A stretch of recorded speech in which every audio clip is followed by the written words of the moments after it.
আমি সেই বিশ্বাস এলাকা টুঙ্গিপাড়া থেকে নির্বাচিত হয়ে মানুষের ভোটে নির্বাচিত হয়ে এখানে এসেছি। গোপালগঞ্জে এই পতাকাটা ওঠা দরকার ছিল। I salute you. আমি ধন্যবাদ জানাচ্ছি আমাদের।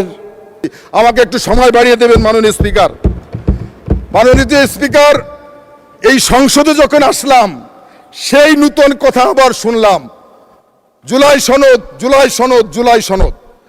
বিএনপি বারবার বলেছে জাতীয় সংসদের দক্ষিণ প্লাজায় যে জুলাই সনদ স্বাক্ষরিত হয়েছে সেই জুলাই সনদ বিএনপি অক্ষরে অক্ষরে বাস্তবায়ন করবে। গোপালগঞ্জের টঙ্গিপাড়া থেকে নির্বাচিত মাননীয় সংসদ সদস্যকে, কারণ গোপালগঞ্জে এই পতাকাটা ওঠা দরকার ছিল। I salute you.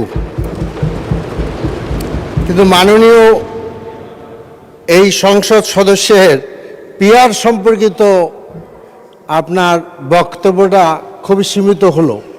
পৃথিবীর বহু দেশে মাননীয় PR সদস্য পদ্ধতি আছে। উনি বলেছেন যে পিআর কথা বলেছেন উনি। না, প্লিজ লিসেন টু মি।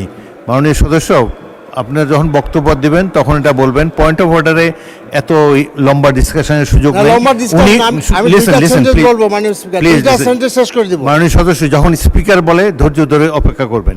তিনি পিআর সম্বন্ধে যে মতামত দিয়েছেন এটি একটি রাজনৈতিক কমেন্ট। আপনাদের ভিন্ন রাজনৈতিক চিন্তাধারা থাকতে পারে, আপনারা সেটা ক্লিয়ার করবেন, বাট এটা পয়েন্ট অফ অর্ডারের কোনো বিষয় না। Thank you. অনুগ্রহ করে বসেন। পরবর্তী বক্তা।